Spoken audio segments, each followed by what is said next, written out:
All right. Well, I do appreciate what we've already spoken about this morning. And from Robert, from your welcome, it was really about people. And I appreciate your personal example of getting with some folks and encouraging and just getting into others' lives. And I think the last scripture you read was that we should carry each other's burdens. And then Eric talking about to Garrett, which was actually a great message for all of us, that church is not about us. It's about God. It's about each other. And so we're going to kind of follow in that vein, and we did not necessarily convene prior to, but the message today is not actually Behold and Become. That was a few weeks ago. It's all right. Thank you. Today is righteousness is about relationships. Righteousness is about relationships. And I've been studying the book of Isaiah for a couple months now. I'm taking a long time getting through it. And I read this last week, and this particular verse resonated with me as I thought about our church. You can turn to Isaiah 58, but I want to read verse 12. And this is what caught my attention as I thought about our family. God says to Israel, He says, your people, this is Isaiah 58, verse 12, your people will rebuild the ancient ruins and will raise up the age-old foundations. You will be called repairer of broken walls, restorer of streets with dwellings. And I thought about what God is doing with the family here. How we've been in that process of kind of renewal, rebuild. And God, to His people Israel, says that this is what the future is going to be like. There's rebuilding, there's restoring. It's going to be great. Because Israel was in a tough spot at the time. They had been deported and taken captive by Assyria. And some had come back. This is around the Ezra-Nehemiah time. And some had come back, but the walls hadn't been really rebuilt yet. The temple wasn't rebuilt. And so Isaiah was telling them, this is what it's going to be like. Righteousness is about relationships. You think about Jesus and one of His most memorable statements for us. He says, by this, and you could quote it with me, by this, all men will know that you're my disciples if you love one another. We know that so well. Jesus says, by this, all men will know, no doubt, these are my disciples. If you love one another. Why? Why does Jesus say that? By this one thing. Because relationships, I think, are the truth serum of righteousness. It's in the relationships where righteousness is proven or disproven. Why? Because relationships are tough. You know, it'd really be easy to be a Christian for you if it weren't for me. You know, you got to hang with me sometimes, and it's not always good. Being a Christian would be easy if it weren't for, all the other Christians. Sometimes it's hard. You know, being married would be easy for my wife, except she's married to me. And that brings some challenges. Marriage, right, can be hard. It's amazing. I've been married 32 years. That's my best friend, my confidant, my greatest advisor. I'd rather hang with no one else than her. But relationships in marriage can be hard. That's why there's a lot of divorce. Relationships aren't easy. I love my kids. You love your kids. But parenting isn't always easy because of the relationship. Some of us, whether they're small kids or adult kids, It's still a relationship, and they're not always easy. Righteousness is in the relationship. Work relationships, they're not always easy, are they? In the last month, I've had these three comments to me at work. I take my work very seriously because, right, whatever your hand finds to do, you can quote that one as well, right? All your heart. Honor God with it. You're serving Him, not anyone else. Dan, my CEO, my boss, says, Dan, you are knocking it out of the park. You're hitting a home run. Fantastic. I'm like, thank you. That's good to hear. 5 months into my job, our chief of staff, she said this week to me in a text, People Ops is making huge progress. Your department is on fire. Thank you. That's good to hear. I also had a conversation with my CEO who had a conversation with our controller who is currently training someone that I just hired, our payroll and benefits person. And she said to my boss, who then had a conversation with me this week, basically, Dan, she feels like you don't listen. And you have a double standard. And she doesn't get warm and fuzzies from you. Those were quotes. Honestly, I was flabbergasted. I don't listen? Okay, I kind of can see that sometimes. Because my wife's told me that, so that one can resonate. Double standard?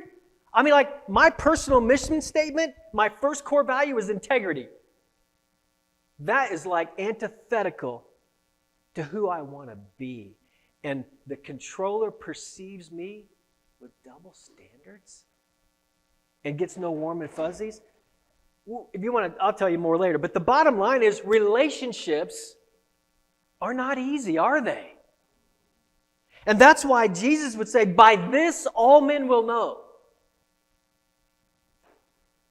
Relationships are the truth serum of our righteousness. Let's read Isaiah 58. We're going to get a little bit of the word today, all the way through verse 12. Read with me.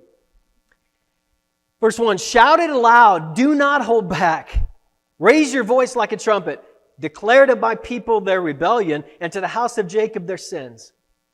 For day after day they seek me out. They seem eager to know my ways, as if they were a nation that does what's right and has not forsaken the commands of its God. They ask me for just decisions and seem eager for God to come near them.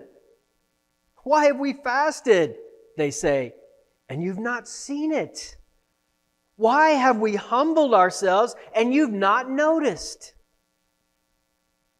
Yet on the day of your fasting, you do as you please and exploit all your workers. Your fasting ends in quarreling and strife and in striking each other with wicked fists.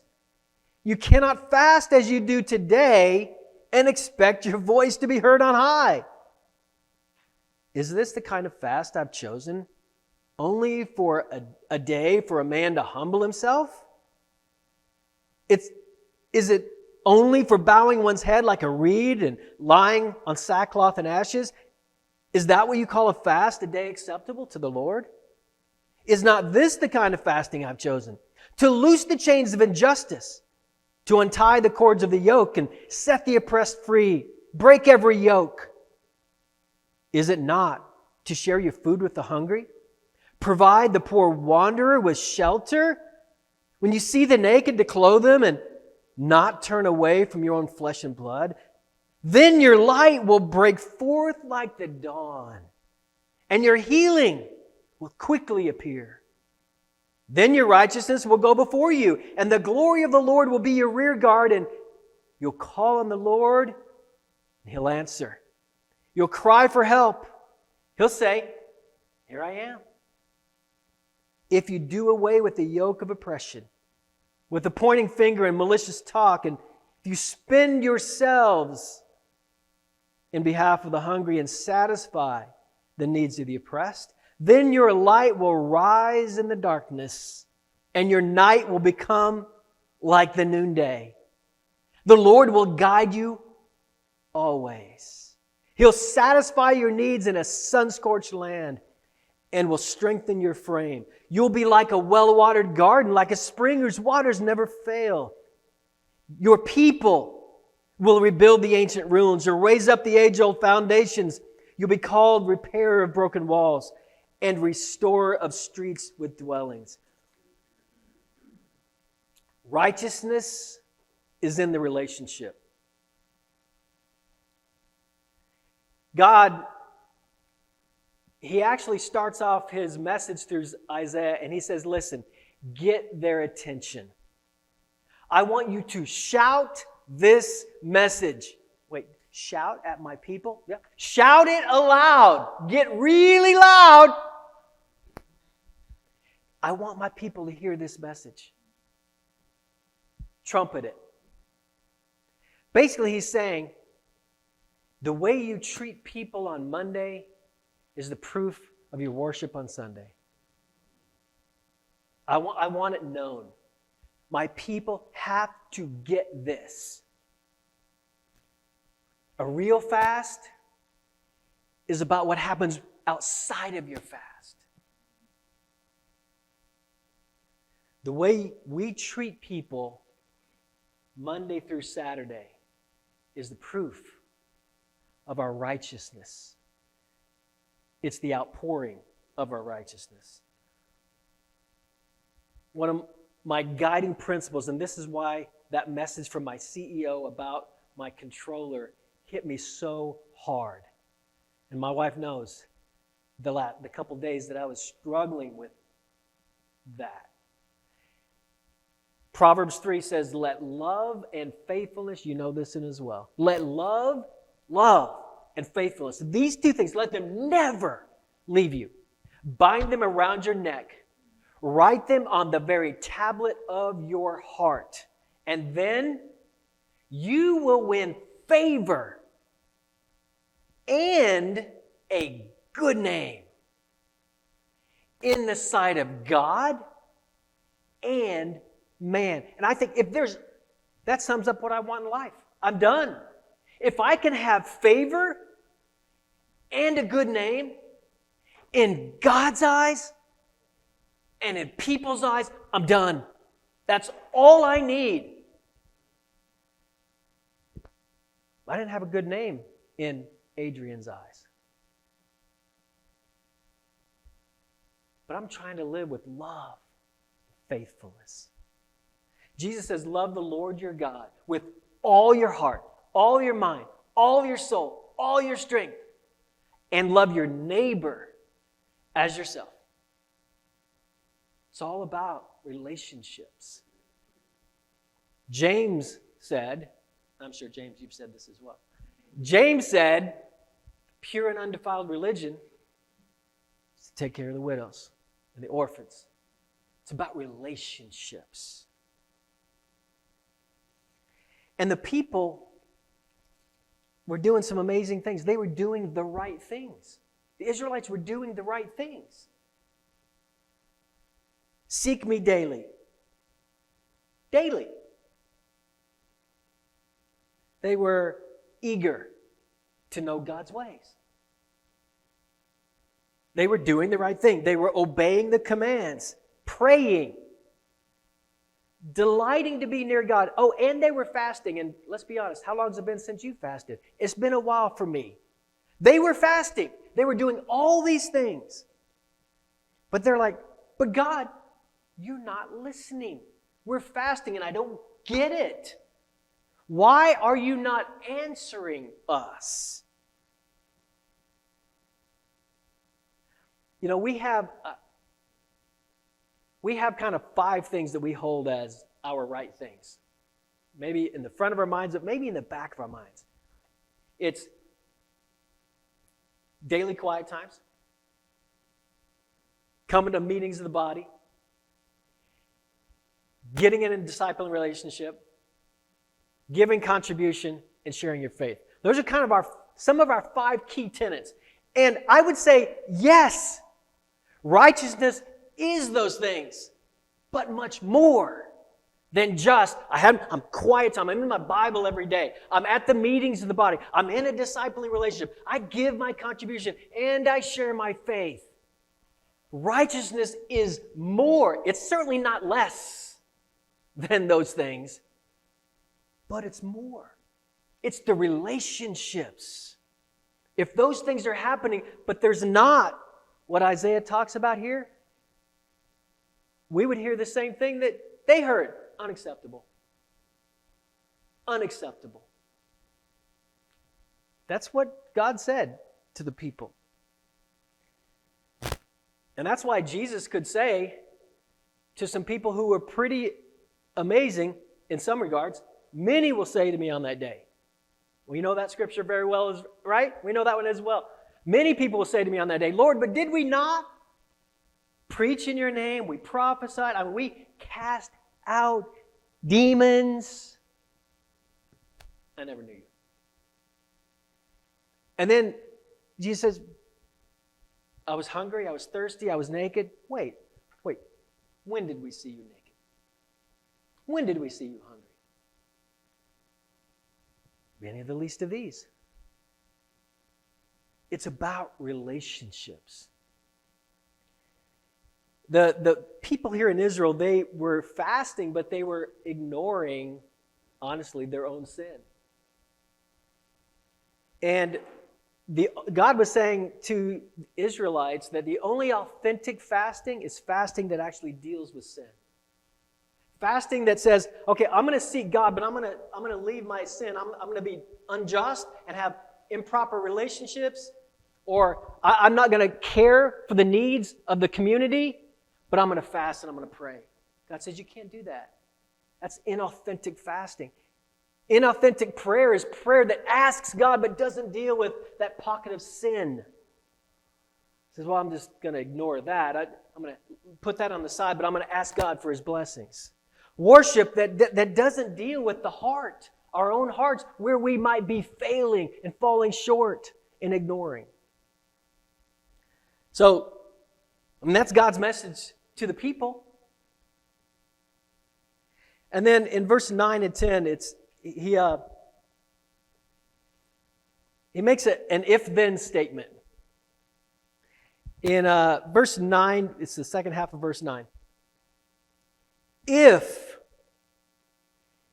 you do it with the yoke of oppression, with the pointing finger, malicious talk, and if you spend yourselves on behalf of the hungry, satisfy the needs of the oppressed, then you're light. The if-then. And you know how we have maybe some of us, I know I do, have a propensity to, okay, all right, so if I do this, then God, you'll do this. I mean, that's what He says. If X, Y, Z, then I, X, Y, Z.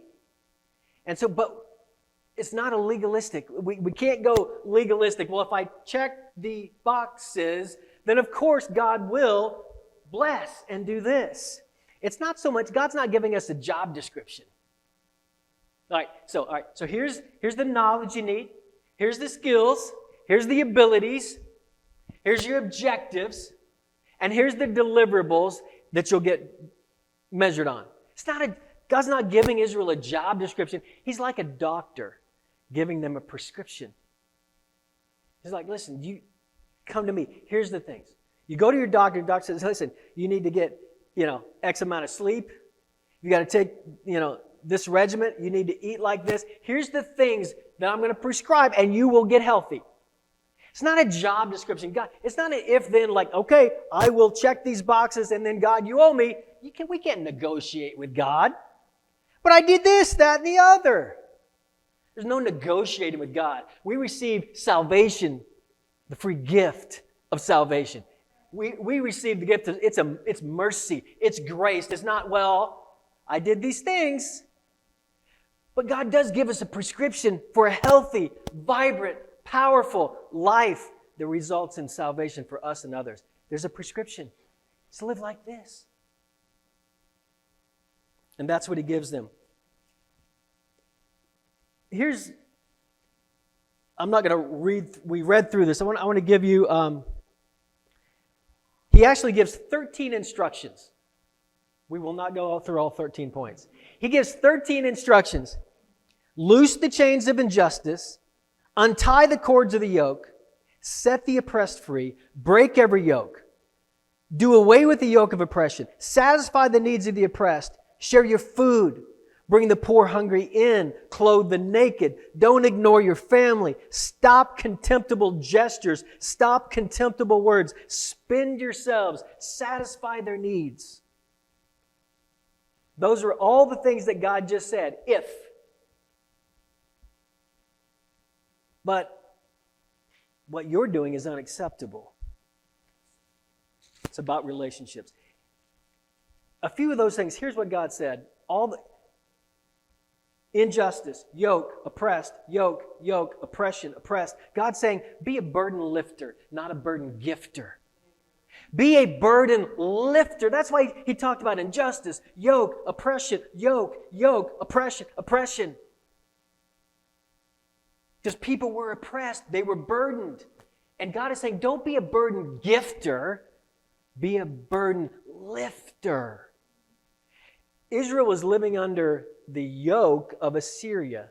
And Assyria was charging like 33 to 50% taxes on the people of Israel. As they went back to their land, can you imagine getting taxed at 50%? Everything you produce. Oh, and then the wealthy in Israel were saying to those in Israel, there's taxes here too. And so they were piling on. Talk about injustice and burden and feeling yoked. Their own people were doing that. Be a burden lifter. Nehemiah at this time, when he came, he commanded the people to stop the usury. And he told them to give back the lands. Because what happened, some of the people lost their lands because they couldn't afford it. They're paying 33 to 50% taxes to Assyria, and then they couldn't afford to do whatever. So then they became indentured servants. God, hear my prayer. We're fasting. What are you doing? You know what Nehemiah did? He came in, and you'll probably remember this. You know how many people ate at his table every day? 150 people every day. You talk about clothe the naked, feed the poor, let the poor come in. That's what Nehemiah was doing.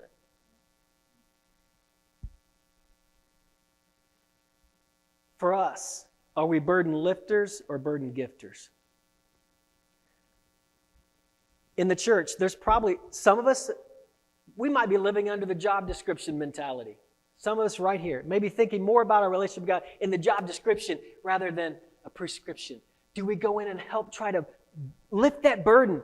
Let's look at God's Word. How does God feel about you? What's He think about you? Be a burden lifter. What about some of us in our physical relationships with our kids? Some of us, we love our children no matter if they're Bill's grandson, his age, a couple of days, to how old your oldest is, 29, 30, 35. We love them dearly. Some of our kids might think they're still living under a burden of my dad doesn't believe in me, or my mom, because I'm struggling in my walk with God, or I've gone my way, and now I can't really be close to my dad or my mom because they have this kind of, I'm upset with you, this low-grade fever of, I don't believe in you, I'm not happy with you. Maybe that's the burden that some of our kids are undergoing right now. Do they feel that? Be a burden lifter. Are your kids burdened at all? Are you lifting the burdens? Obviously, at work, are we burden lifters or gifters? If you're a supervisor, if you lead, do people feel supported? They have the resources. You're providing the tools and the resources for them to do their job. You're a burden lifter, or is it get this done now. Get it done. Now, expectation, accountability, it's got to be there. We've got to pull our weight. But how do they feel about our leadership? Burden gifters are very sure of themselves. Burden gifters. I know the way. I'm right. Burden gifters judge by mere appearances. So-and-so hasn't been to church for 2 weeks. What the heck? What's going on? And so there's judgment. But burden lifters get in their car and go see and ask questions. Not questions interrogation style. Questions, what's going on? How are you doing? Burden gifters shake their proverbial head or even in just their heart. Can't believe this brother does this. Can't believe this sister's this way. Burden lifters ask why, and then they ask how. How can I help? I appreciated Robert's example. And I know a lot of us do that, but there are times we're not lifters, we're gifters of burdens.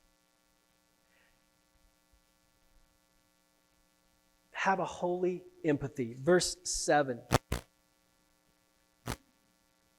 Do not turn away from your own flesh and blood. We should have that holy empathy for one another, for our own flesh and blood. But really, Isaiah, he's talking about the Israelites, but he's also talking about just the people, not just their physical family, but the people, the nation of Israel, that we should have that kind of empathy for them and what they're going through. You know, Hebrews 10, we know this very well as well. Talks about in your earlier days, you stood your ground in a great contest in the face of suffering, and you stood what? Side by side with those who were so treated. And chapter 13 talks about as if you were suffering along with them.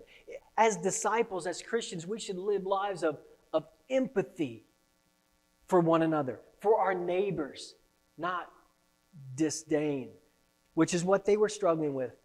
It says that the pointing finger that he talks about here, verse 10 or verse 9, says, if you do away with the yoke of oppression and the pointing finger and malicious talk. Some commentators actually, this pointing of the finger, because you think, well, why is that so bad? Don't you do that.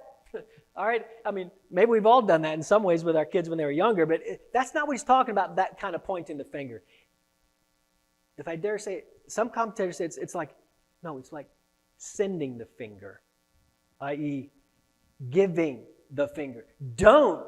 That's contemptuous. Give someone the finger. Now, God forbid, we wouldn't do that. What about in the heart? I don't even like to say that. Isn't that this is almost improper to say at church? You ever given someone the finger in your head? What is like, you idiot. I've said that in my head and out loud about someone. Isn't that what Jesus said in Matthew 5:22? He says, do not call your brother Raka, or you'll be guilty before the Sanhedrin, the highest court for Israel. If you say to your brother, you empty-headed fool, and he says you're in danger of the fires of hell. God, hear my prayer.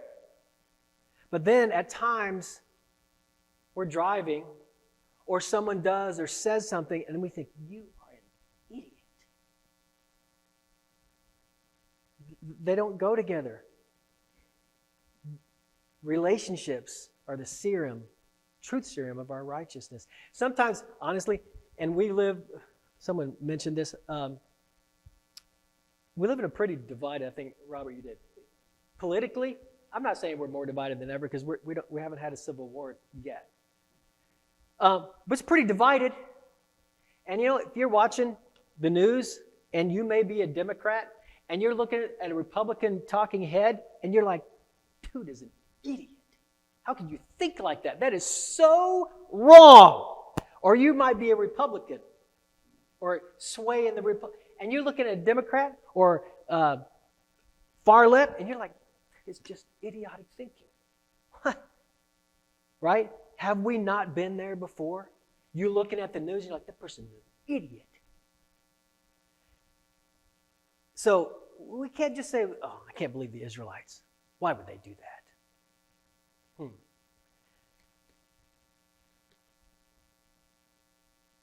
We have to be careful.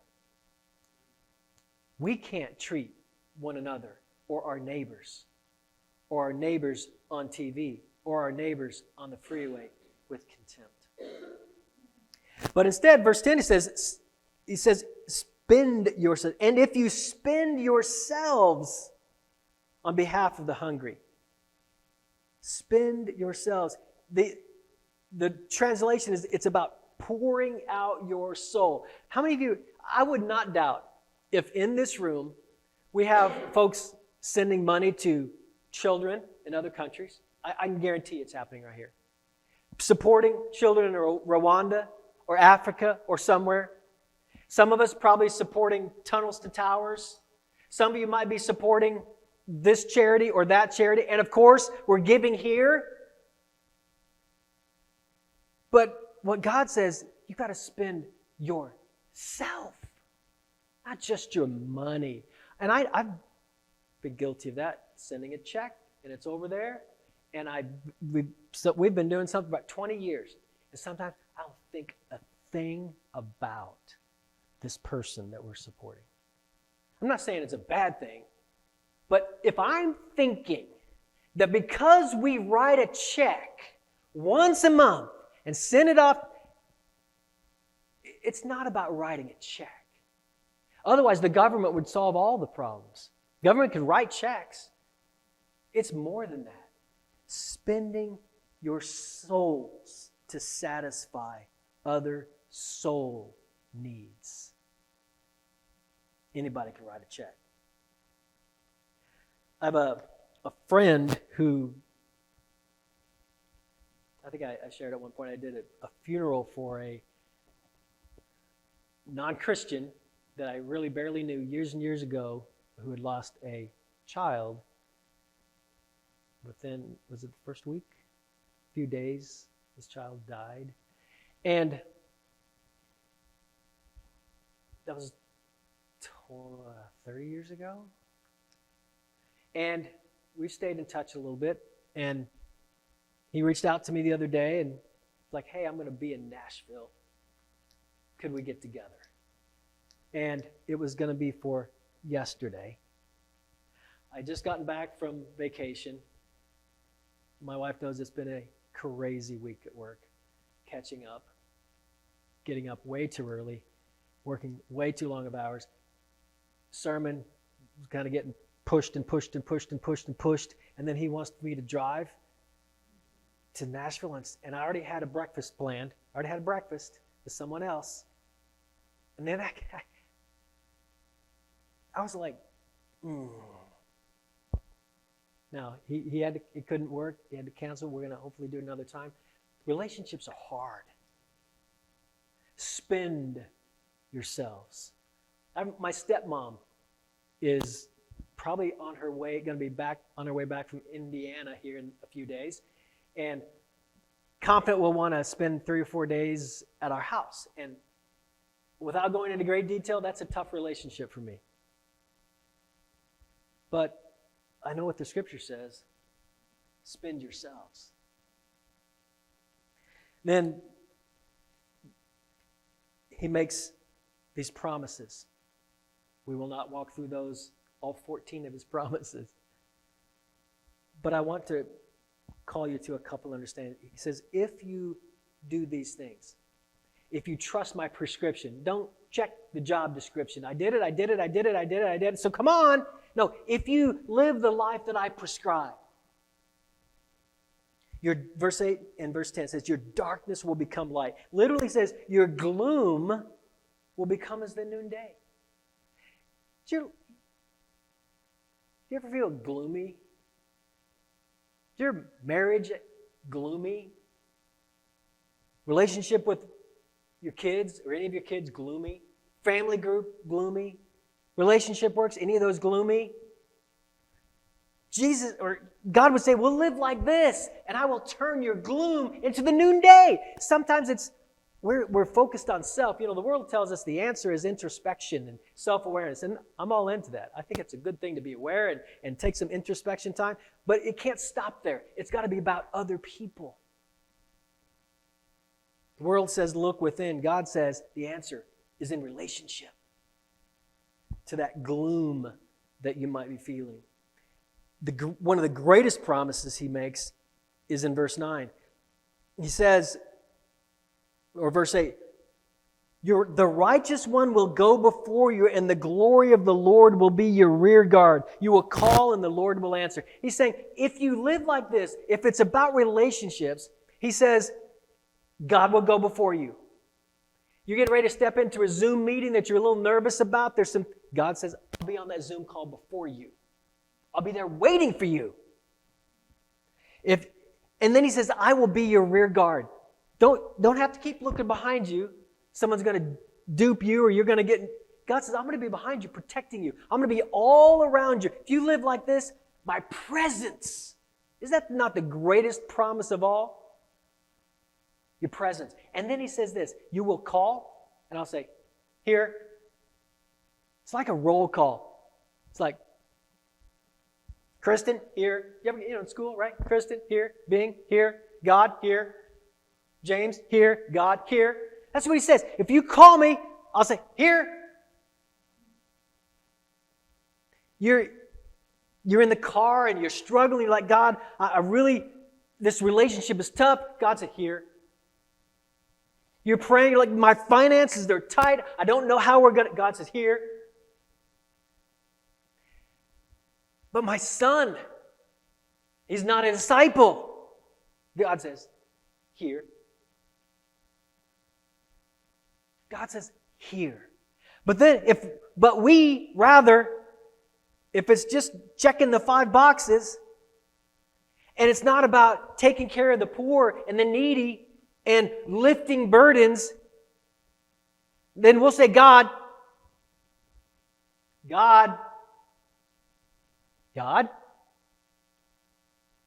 But he says, here. Here I am. Lift the burdens. Treat people right. Verse 11, then he says this.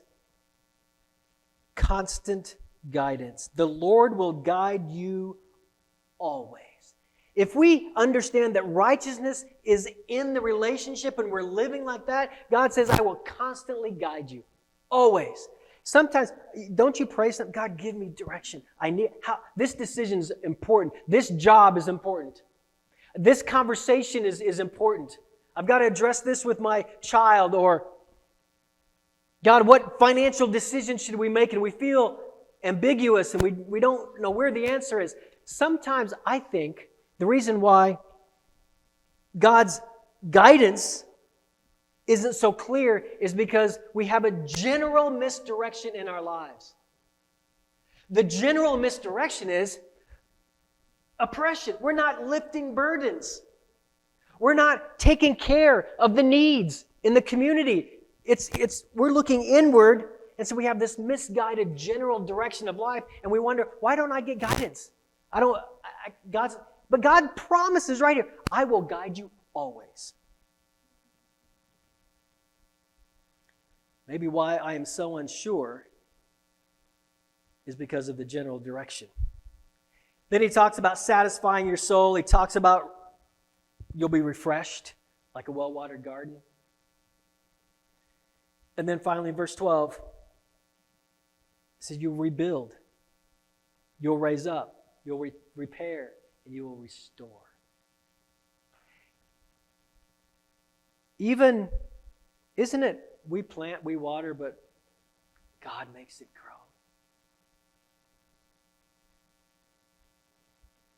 Didn't Jesus even say that or was it Solomon, unless God builds the house, his laborers, vanity. So we want to rebuild and raise up and restore. It's God's going to do that anyway. It's Him. If we will live lives that are about others, understand that our righteousness is totally entwined with how we treat our neighbors. Nehemiah, I'm like, he had 150 folks in his house. My wife's like, don't get any ideas.